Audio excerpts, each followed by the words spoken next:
Over 12 million people live in New York and Los Angeles. And all of them have an opinion on which one is better. New York is so much better than LA. LA is way better than New York. We love New York. Hell yeah, LA's the bomb. See what we mean? And that's why we're here to settle the score once and for all. I'm Stephanie Haney. And I'm Jackie Iadonisi. And this is New York versus Los Angeles. This week, we're pitting Central Park against Griffith Park.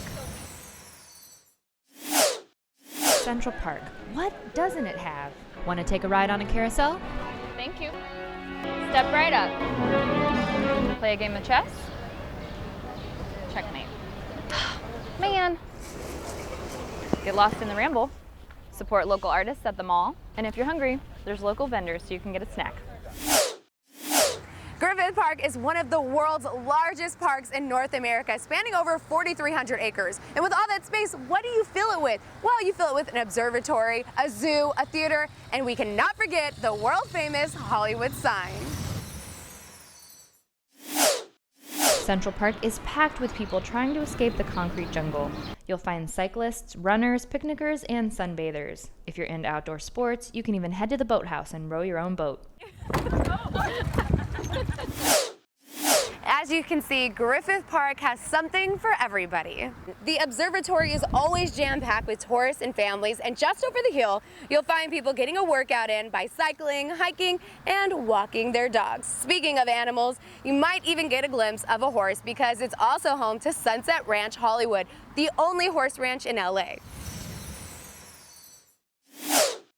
You can hang at the park all day and explore for yourself free of charge, or go along for the ride in a horse and carriage, which is actually cheaper without a reservation. If brunch is more your thing, you can hit up Tavern on the Green, but that one ain't cheap either way, so better book a table in advance.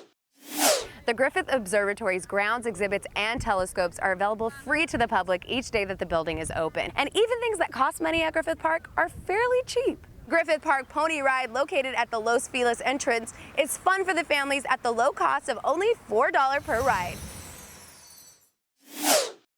There's a freaking castle in Central Park, which isn't really a castle, but it does house its own weather center. There's also a zoo, which is notoriously hard to find.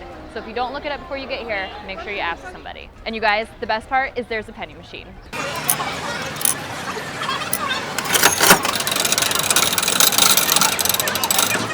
It's a red panda.